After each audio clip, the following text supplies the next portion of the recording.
controller's engines accepted diesels. James had never liked them. "They're all right," said Henry, "just mixed traffic engines like you and me." "Mixed up engines, you mean?" James grunted. "With windows at each end, how can they know they're coming or going?" "Toby has 2 cabs, remarked Duck, "and he gets on all right." "Toby's just a little engine," scoffed James. "If an important engine like me didn't know which way to turn, what would the railway come to?" All the engines agreed that James was becoming much too puffed up in his smoke box. "Making out his royalty or something," grumbled Henry. "It's disgusting." "I knew an engine called King James," remarked Duck, "in the old days at Paddington. King James the First, he was, but he didn't swank about like that." "Oh, can I be telling James that?" pleaded Donald. "It's even more of a misery he'll be making our lives." "Exactly," agreed Henry, "but who's going to trim his wheels for him?" The engines tried all sorts of ideas, but nothing worked.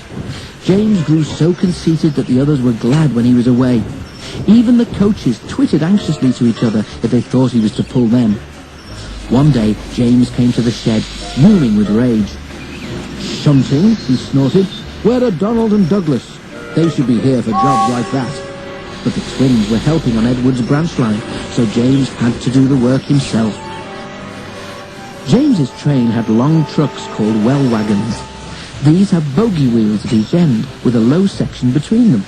They're used to carry cars, tractors, and other heavy machinery. The shunting should have been easy, but James was cross and bumped the truck. "Oh, oh, oh, oh, oh!" they cried. Some of them slipped their brakes on to spite James. The weather was damp and misty too, so the shunting took a long time. At last James had only 2 trucks to fetch before his train was ready. Because of the mist, the signalman sometimes found it hard to see what was happening. James's driver told him that James would whistle when they had collected all the trucks and were clear of the points. They had almost finished when suddenly James heard a sharp beep beep from another engine close by.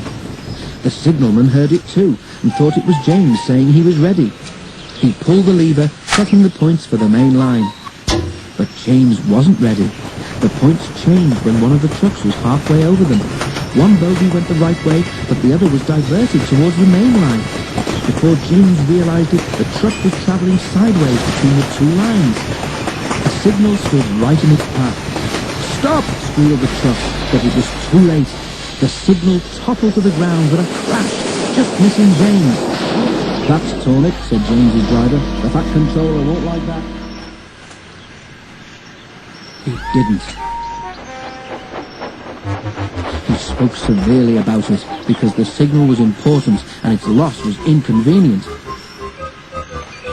James knew that the accident was not his fault. But he was unusually quiet in the shed that evening. The others were relieved.